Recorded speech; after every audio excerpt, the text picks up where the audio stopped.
Aquí estamos nuevamente en conversaciones entre nosotros, con el tema, ni más ni menos, acontecimiento de lo femenino. Le puse yo más entretenido, de mujer o género, aunque se enoje la Cecilia Sánchez, es lo femenino, es ese acontecimiento.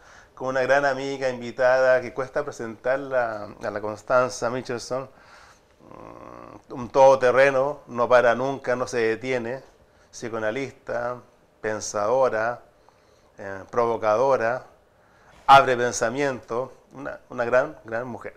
Constanza, vámonos de inmediato al juego. Gracias por la presentación. Porque si eres brillante, me encanta que te hagas. Nunca se reconocen esas presentaciones, pero está bien. Pero sí, está bien. O sea, es un trato inmediato, pero que te expresa, creo yo. Te expresa bien. Eres así, tienes ese juego tú. Bueno, hablemos de ese juego. ¿Qué pasa con este acontecimiento feminista en Chile? ¿Es meramente un juego punitivo? ¿O hay algo más fundamental que la cosa punitiva? O sea, si tu pregunta es si esto es como un ánimo de castigo, ¿Sí? Una especie de venganza. ¿Sí?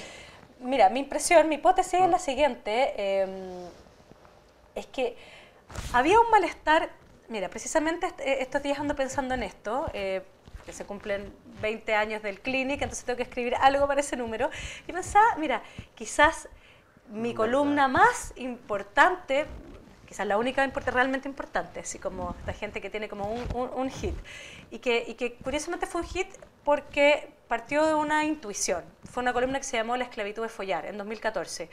Y partía de la siguiente intuición, que dio vuelta al mundo y tuvo en ese tiempo más de 1000 comentarios, que era una cosa rara, y todos peleaban y me odiaban y otros no, y todos peleaban por todo. Y la cosa es que, ¿de dónde salía la idea de la esclavitud de follar? A partir de un malestar que tenía distintos nombres y que en la clínica, ¿qué es lo que generalmente uno escuchaba? Era mujeres liberadas, mujeres del siglo XXI, con el siguiente malestar, totalmente liberadas sexualmente, sin ningún ánimo conservador, con represiones de las cuales tener que liberarse, ya no con el vestido novio en la cartera, sin embargo tristes, en el sentido de, ¿y el amor? ¿Qué pasa hoy día en esta cosa del juego, de esta institución llamada las relaciones de amigos con ventaja? Como una intuición, como se supone que acá también tenemos ventaja, pero parece que no tenemos tanta ventaja, porque al final, ¿por qué mi compañero sexual no es capaz ni siquiera de mandarme un WhatsApp post-coitum? ¿Llegaste bien? Ya ni siquiera te pido que me vayas a dejar. Pero como que avistaban una especie de micro como violencia, una enemistad en esta cosa del juego sexual libre, donde había una pregunta respecto de eso, si ellas estaban haciendo algo mal, de que por qué ninguna relación prosperaba. Por otra parte, no sé, había todo un imaginario también de mujeres que apelaban a esta cosa del ya no hay más hombres. ¿Qué significa eso? Básicamente, porque hombres hay, es como que ya no quisieran, o los hombres no se sintieran interpelados a quedarse en una relación, a comprometerse a profundizar, básicamente. O sea, mucho sexo, pero en un individualismo medio complejo. Y a partir de eso, bueno, además todo este tiempo han aparecido, bueno, todas estas cosas como, no sé, pues estos juegos sexuales, pensemos en el caso del famoso Buena Nati, 3 adolescentes, se supone que eran amigos, después del colegio van a la plaza, tienen juegos sexuales, pero ¿a quién humillan? A la chica. Sí. La chica es la que queda humillada. Entonces, ¿cómo era esta cuestión? Nos supone que éramos todos liberados y éramos amigos y entonces podíamos experimentar sexualmente, y así todo este tiempo veíamos venganzas hacia las mujeres, donde la humillación siempre estaba puesta en mostrar estos videos sexuales de mujeres. O sea, había un cierto malestar que yo creo que no tenía demasiado nombre o qué pasaba con todo esto. Y de pronto me parece que no es casual que esto explote. ¿Qué pasa cuando explota el Me Too, ¿cierto? La denuncia de Harvey Weinstein y todo eso. ¿Sabes qué? O la manada también. O la manada. Sí. No, esta cosa de la liberación sexual parece que terminó siendo media tramposa, no porque las mujeres no podamos tener sexo libremente, sino porque no había igualdad sexual. Y como en cualquier otro tipo de reivindicación, es como cuando los liberales hablan, ¿cierto? Como libertad para todos, no puede haber libertad cuando no hay igualdad. Entonces, esto es lo que dice Nancy Fraser, que una feminista que plantea, esta es la astucia de la historia, porque cuando ocurre la liberación sexual femenina en el 68, sí, esa liberación coincidió con otra revolución, con la del neoliberalismo. Exactamente. Entonces termina mercantilizándose el sexo, y esto comienza a no ser un tan buen negocio para las mujeres desde cierto cierto punto de vista. Entonces, yo creo que hay algo de ese malestar que en algún punto queda en evidencia. Entonces, yo creo que esto es mucho más profundo que efectivamente una venganza. Más bien tiene que ver con cuestionar una lógica en la cual me parece que quedamos entrampadas en un discurso que era el sexo finalmente apuntalado en el neoliberalismo. Entonces las mujeres empezaron a ponerse pechugas pagadas por ellas mismas en cómodas cuotas, finalmente sin pedir nada a cambio, autoexplotándose de algún modo. Entonces, yo creo que estamos hoy día en esa batahola, ¿no? Cuestionando las lógicas de lo amoroso, pero también cuestionando si el feminismo es posible en el neoliberalismo o no es posible. El feminismo en este modelo capitalista voraz, hacendal, como lo llamo yo creo que no. Que va a ser clusterizado, capitalizado y va a ser un clúster feminista. Y uno va a andar con la polera Me Too. Feliz de la vida, ganando su lucas y proyectando en el marketing. Es que ahí la pregunta es cómo uno puede, si acaso algo puede, finalmente uno puede hacer estos ejercicios de emancipación que agujerean, que interrogan estos discursos cerrados, pero bueno, ¿qué otro mundo es posible más allá?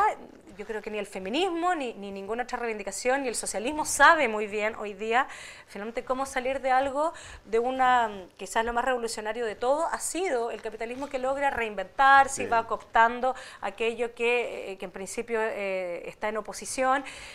Y la gracia del feminismo yo creo que es cuestionar al menos eso, agujerear esta idea de que entonces, claro, sí, que las mujeres podíamos ser súper libres, pero bajo esos códigos, digamos, este código noventero que era, no sé, el imaginario de Sex and the City, estas chicas con mucho dinero en Nueva York consumiendo y consumiendo y consumiéndose a sí mismas, ¿no? Y yo creo que ese modelo es el que hoy día está socavado por esta nueva ola feminista. Tiene que ver con eso. Y eso, por supuesto, que interroga las lógicas también del amor y el sexo entre los géneros. ¿Y qué pasa entre los todo tipo de pareja, ¿ya? Del mismo sexo, cualquier sexo, da lo mismo. Da lo mismo la anatomía. De la anatomía. Sí. Ahí se me viene la crítica de Zizek. ¿Es posible no estar cosificado? Porque pareciera que había una discusión entre la cosificación del hombre. Entonces, en mayo del 68 se libera y se clusteriza nuevamente, se capitaliza lo femenino. O sea, y siempre se dice, no, ustedes me cosificaron, hasta el capitalismo me cosificó, el capitalismo patriarcal y me han cosificado.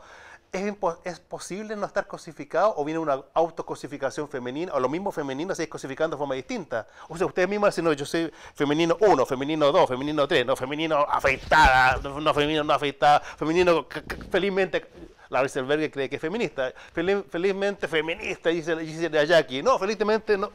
¿Qué cosa está pasando acá? O sea, hay múltiples formas de entender lo femenino, cosificación entre ustedes mismas, pelea por la cosificación, el hombre no lo cosifica. ¿Qué va a pasar ahí? A ver, hay una serie de discusiones y yo creo que lo que pasa es que uno discute con las mismas palabras cosas que habitan en registros distintos. Entonces, una cosa muy distinta es la cosificación o la fetichización del cuerpo que se mercantiliza. Eso en un nivel, que es complicado, y ahí viene la pregunta si acaso alguien puede elegir cosificarse, si uno es libre de hacerlo o no es libre. Y yo creo que efectivamente hay una distancia crítica cuando uno decide, que es la discusión con la prostitución, por ejemplo, que tiene el feminismo. Tremendo tema. ¿Uno puede o no puede? Hay un discurso, ¿cierto?, de la prostitución que plantea que, bueno, ¿cuál es la diferencia entre que uno explote su vagina y que uno explote su brazo o su cerebro a un, digamos, a un empleador, si tú quieres? No sé, lo ponen en ese mismo plano y dice, esto no es distinto a cualquier otro trabajo. Soy libre de explotar mi cuerpo o mi genitalidad. Entonces uno dice, bueno, me parece que ahí, en mi opinión, hay una distancia crítica donde cuando uno dice que puede, voy a cosificarme, hay un sujeto, por lo menos ahí, sí, claro, que es distinto, que no es lo mismo que decir, yo soy libre de explotar lo que yo quiero. El concepto de libertad es un concepto, yo soy psicoanalista, es muy complejo, digamos, ¿qué tanta libertad tiene el sujeto cuando pensamos que, vuelvo a esta frase freudiana, el yo no es patrón en su propia casa? Por lo tanto, la libertad siempre es como es una cuestión dinámica, es un tironeo permanente. Siempre. Eso es mi opinión. Sí. Entonces, cuando hay algo de distancia crítica, al menos, cuando me parece que hay algo de un sujeto que habita en esa palabra que puede sufrir o no prostituirse, pero hay que respetar que hay una palabra ahí que escuchar, al menos pienso eso. Ya. Pero un debate que yo no lo tengo resuelto en mi cabeza, me parece que es muy difícil, hay mucho que discutir ahí. Pero por otra parte, efectivamente el erotismo requiere en parte de una cierta cosificación, ¿cierto? Para el erotismo, es decir, uno se vuelve objeto, pero es muy distinto volverse objeto. De nuevo, también hay una distancia, también hay sujeto, que es muy distinto, por ejemplo, a ser abusado, a ser cosificado por ya sea un sistema económico, por otra persona que atente, que te asalte. Una violación finalmente es un asalto al cuerpo. Ese tipo de cosificación es un estrago, porque ahí no hay sujeto, simplemente te transformas en un objeto, ¿sí? Para ser gozado por otro. Entonces me parece que son niveles distintos. Entonces cuando en esta alarma pública es como el feminismo va a acabar con el erotismo, no, sin embargo el erotismo queda. Me parece que hay que confiar en eso. Igual el erotismo, el deseo siempre se las arregla, está en los intersticios de las cosas. Por lo tanto, por más discurso que haya o protocolo sobre cualquier cosa, el deseo siempre va a encontrar su camino, porque el deseo no se puede inscribir en un protocolo ni en un discurso, irrumpe. En ese sentido, claro, está esta cosa que de alguna manera el deseo me arrastra, puedo, digamos, jugar a ser objeto de deseo o lo que sea, hay también sujeto ahí. Es muy distinto a ser explotado. Le pregunto a la psicoanalista, mira, si nos ponemos lacanianos perros así del 69 y sacan los famosos discursos de Lacan, saca el discurso de la histeria. ¿Ya? Y el discurso de la histeria pareciera que era un discurso distinto, como el discurso de la universidad, pero el discurso de la histeria estaba traspasado por el amo también. También el discurso de la histeria era un discurso de dominación. Entonces dice Lacan, al final, pues no creen en ningún proceso revolucionario, mayo 68 fracasó, fue un cagazo total. Foucault con su discurso de la universidad se fueron, no sirvieron. Buscaron un amo igual. Entonces lo único posible sería el discurso del analista para él, un discurso del analista, que ahí puede emerger algo más o menos libre, pero es un discurso distinto, el discurso del analista. En el discurso de lo femenino, ¿no estaría traspasado también por el amo? ¿Sí? Yo creo que un significante uno que domina finalmente. Yo creo que ese es un gran tema también y de nuevo un problema de registro, ¿sabes? Yo creo que hoy día, y retomando un poco tu primera pregunta, si esto tiene ánimo de venganza, yo creo que hay un exceso cuando viene esta cosa de todos son violadores, todos van a caer, y si no violaron, no sé, un activista de verdad la escuché yo misma decir como que hay un estudio, que no sé de dónde salió ese estudio, diciendo que efectivamente en una encuesta se decía que el 70% de los hombres, por ejemplo, si es que no hubieran leyes que los castigaran, violarían, bajo ciertas circunstancias. ¡Qué horror! Es que no. Ahí eso es criminalizar finalmente lo masculino. Ahora, en mi opinión, si hay una lógica que ha permitido tanto abuso, porque eso es lo que esto develó, digamos, que el abuso pareciera ser una cuestión estructural, así como la cosa de la iglesia, hay una lógica abusiva, y a mí me parece que tiene que ver con que, como de alguna forma el dominio en lo simbólico hasta ahora ha sido masculino, lo que también ha predominado es la condición erótica de lo masculino. Y la condición erótica de lo masculino tiene que ver con la fetichización. Sí. Entonces, bajo ciertas circunstancias, uno van a acusar de anacrónica, pero voy a defenderme luego con un argumento. Pero en esta lógica de cierta erótica masculina, que es la puta y la dama, típico. El Quijote y la Dulcinea. Los cuerpos, los sujetos que se idealizan y los sujetos que se denigran. En esa lógica, bajo ciertas circunstancias, para lo masculino, siempre hay cuerpos que pueden ser usados, maltratados. No, si tú quieres, no son todos violadores, pero algún minuto, para un hombre, igual es maraca, va a decir. Es decir, hay ciertos cuerpos que son denigrables. Y ustedes miran, ya no existe esto de la puta y la dama, bla, bla, bla. Las cosas van cambiando de semblante, pero existen. Yo me acuerdo, hace un tiempo atrás, ¿se acuerdan? Había una chica de esta como de los realities, Tanza Varela. Bailarinas de televisión, etc. Y en algún minuto, la programación del GAM lanzó como su folleto de actividades del año y el eslogan era más danza, menos tanza. Y Tanza Varela dio una entrevista súper buena, me acuerdo, y decía, mira, al final, para el artista progre, yo sí soy una maraca porque trabajo en la tele. Esto es lo mismo de siempre. No son nada de progre. Está buena la metáfora, está muy buena. Sí, entonces, te sigo la lógica entonces que está en esa metáfora. Hay una lógica que es abusiva. Denigrante completamente. Exacto. Sí. Entonces, existe eso y me parece que eso es lo que está en tensión y hay que develarlo y hay que interrogarlo y hay que quebrarlo. Eso a la mierda. Sí. Pero otra cosa es decir, efectivamente, volver a ubicar a los sujetos como en la lógica del discurso del amo. Sí, los hombres son todos malos, poderosos, como si tuvieran un poder, como si el patriarcado todavía fuera el mismo patriarcado de hace 200 años. Por supuesto que, y eso quizás no, en parte por las revoluciones culturales, pero también por el capitalismo, el patriarcado, o sea, el padre está ahí un poco en el suelo, y algunos que dicen, ya basta con el padre, ¿qué más? O sea, la lógica del patriarcado, que era esta transacción, ¿cierto? Tú me perteneces, pero yo te protejo. La lógica de Harvey Weinstein, que es como, mijita, venga para la película, para la serie. Tiene que pagarme un peaje, pero yo la voy a cuidar y yo le voy a dar un trabajo. ¿Sí? Esa es lógica patriarcal. Pero, por ejemplo, cuando vemos la manada, ¿cierto? Las violaciones colectivas o estos crímenes, o sea, de una crueldad, de una violencia cruda hacia las mujeres, o sea, ahí no hay lógica patriarcal. Eso es violencia machista, insiste el machismo, pero ya no necesariamente ligado a la lógica, al ordenamiento patriarcal, sino a lo post-patriarcal.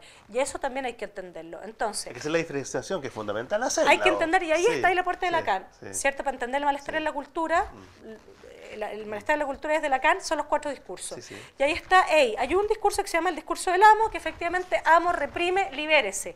Pero hay otro que es mucho más complicado, que se llama discurso del capitalismo, y que explota de otra manera.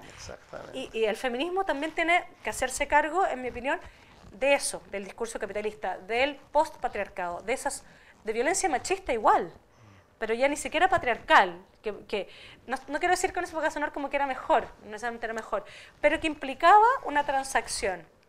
Te poseo, tú no eres nada, pero yo te cuido. Hoy día no hay ni cuidado, si tú quieres, ni tampoco valorar al otro como sujeto. ¿Es posible en la actualidad en Chile hacer un juego, mujer, como estuve con la de la cortina, pobre, mujer, pobre, lesbiana, del sur de Chile, mapuche? ¿Qué pasa con ese acontecimiento femenino en Chile? En Chile pasa algo especial también, que es muy distinto a otras formas de represión de esta lógica, ¿verdad?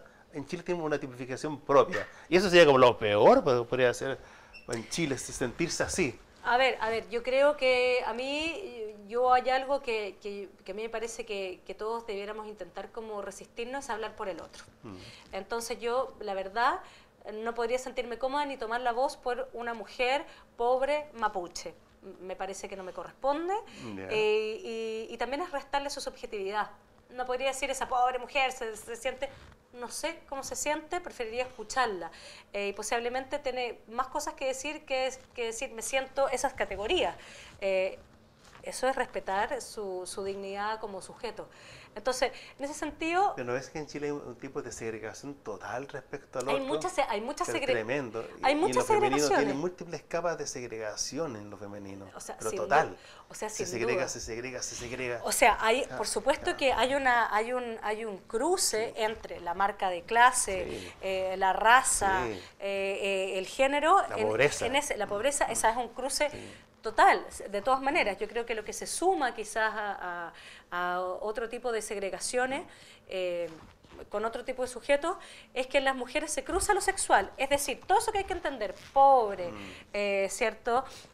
Mapuche, lo que tú quieras, hay que siempre sumarle esta otra categoría que es de lo sexual, que desde la predominancia, digamos, de lo masculino en lo simbólico, es de las que se respeta o de las que no se respeta. Siempre hay que sumarle eso al análisis, ¿cierto?, de los cuerpos feminizados, de algún modo. ¿Dónde lo simbólico lo ubica? Me parece que eso es el más, además. ¿Y qué le podrías tú decir a esas personas, a esas mujeres que nos están mirando, pero que vienen no de las ciudades, estoy pensando en el interior de Chile, que hay otros problemas? Cuando uno está en el interior de Chile, se pelea en chino. Siempre se ve un discurso elitista.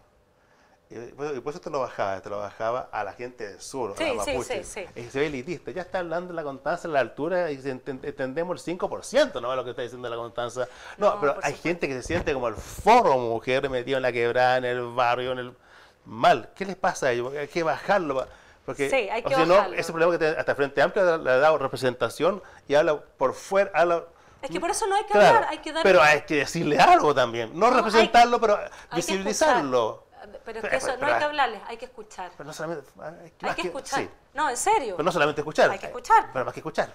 Bueno, escuchar significa escuchar como un igual. Y eso Es lo mismo que el debate este con la prostitución, Sí, sí. que este año como que explotó en España y apareció un viral de una periodista con una, no recuerdo, una intelectual, y armaron un hashtag que se llama Hola Putero, hicieron un video diciendo toda la prostitución es trata, en el fondo las prostitutas siempre son sujetos sin voz, esclavas sexuales. Me apareció un video de las trabajadoras sexuales diciendo, primero que nada somos trabajadores sexuales, abolicionistas, primero escuchen. A mí me parece que ese gesto es la ética mínima. ¿En cuál juego estás ahí? ¿Cómo te digo? Que me parece que es un tema no resuelto. Es que yo creo que no hay, esto no se trata, hay que salirse de los debates como estoy a favor y en contra. Yo creo que hay una complejidad ahí. Como te decía antes, yo creo que el mínimo es escuchar a las trabajadoras sexuales. ¿Qué subjetividad hay ahí, digamos? No todo el mundo, uno no puede hablar por las víctimas. Y me parece un gesto de total narcisismo. Yo hablo por las víctimas. Hoy día está lleno de eso. De la política en eso. Las víctimas, y de pronto, mira, el otro día yo pensaba, cuando, qué sé yo era muy chica, viene una tragedia familiar gigante en mi vida, siendo niña, y me acuerdo los grandes diciendo como, estos pobres niños no van a tener futuro, ¿qué va a pasar, esta niñita? Me decía, yo no soy eso. ¿Por qué dicen eso de mí? Yo tampoco voy a hacer eso que ellos dicen. Me generaba un malestar, y por eso soy tan cuidadosa con eso tal vez, ahora que lo pienso. Me generaba además un malestar, era un doble arrasamiento el que alguien pusiera palabras sobre mí, sobre lo que yo se supone que debía sentir, cómo debía representarme a mí misma como víctima. Hay que ser muy cuidadoso con eso. Pero bien, haciéndome cargo igual de lo que tú dices, yo creo que qué es lo que uno podría decir, igual va a poder sonar medio difícil, pero es entender desde qué punto de vista puede tomarse esta consigna para que no sea otra consigna vacía de la de lo personal es político. Claro. Y que desaparezcan 4 meses. Exacto. Chao. Lo personal es político me parece que se pierde cuando es tomado como mis temas personales le importan al mundo.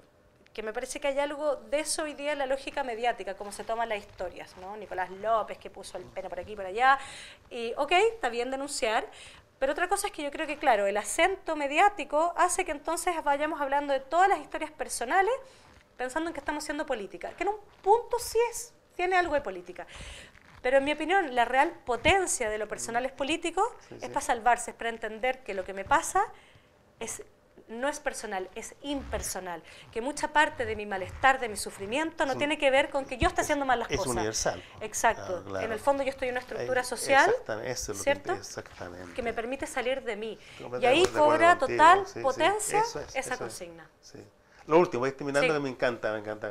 ¿Qué le dirías tú a los hombres? Yo estoy feliz porque te liberarte del patriarcado es una tremenda. Gracias. Acontecimiento feminista, me liberé del patriarcado. Es una maravilla, ¿verdad? Claro. ¿Qué le pasa al hombre? Al hombre chileno, ¿crees tú? Hay hombres chilenos que andan como asustados, otros andan como callados, otros andan como así, como haciéndose los tontos. Pero hay una cierta liberación, ¿verdad? Caen los dos. Cae el estereotipo de la mujer y el estereotipo del hombre.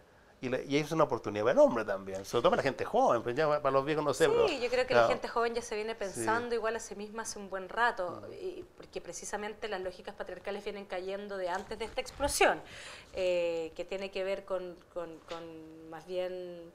Cuidar a tus hijos, bañarlos, hacer las cosas, ya muchos hombres hacemos eso ya como lo más normal. O sea, hay algo de la lógica, ¿cierto?, entre los sexos que viene cambiando hace un buen rato, entonces... Yo creo que igual hay un nerviosismo con el feminismo hoy día y que yo creo que tiene que ver con que está tocando la institución del erotismo, es decir, cómo nos vamos a relacionar. Pero yo diría, hombres, quédense tranquilos, insisto, el deseo existe igual, el erotismo quizás va a ser más clandestino, porque la resistencia en general y el deseo resiste, bueno, quizás por ahí nos vamos a seguir encontrando y seduciendo, quizás de distintas maneras, eso va a existir. El riesgo más bien no está en eso, está en otra cosa. En la deserotización del mundo no tiene que ver con el feminismo.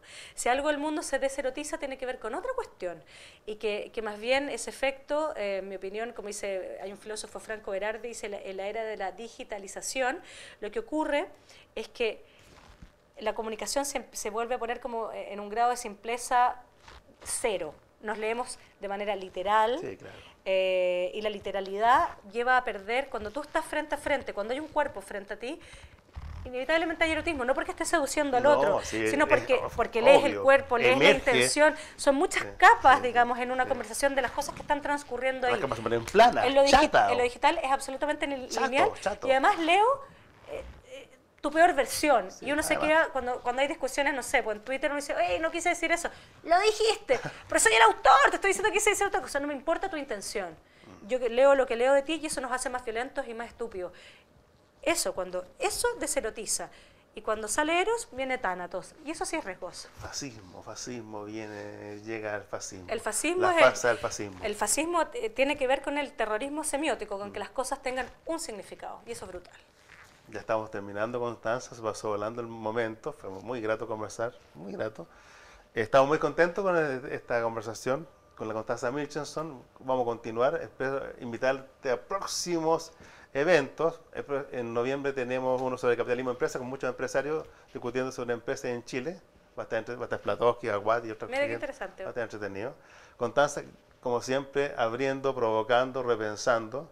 Te gusta escuchar, no te gusta representar, pero igual representas, ¿no? Expresas algo. Y esa expresión yo creo que tú generas como una marca que la gente te sigue. Eso es bonito, eso lo generas tú. Haces una expresión y la gente te sigue. Prefiero no creer nada de eso. Créelo. No, alguien decía ahí la pasión por la ignorancia. Hay cosas que mejor no saber, así uno sigue trabajando nomás. Entonces uno se identifica cosas y empieza a creerse cosas que al final te confunden. Gracias, Constanza. Gracias a ti. Muchas gracias. Bien, eso.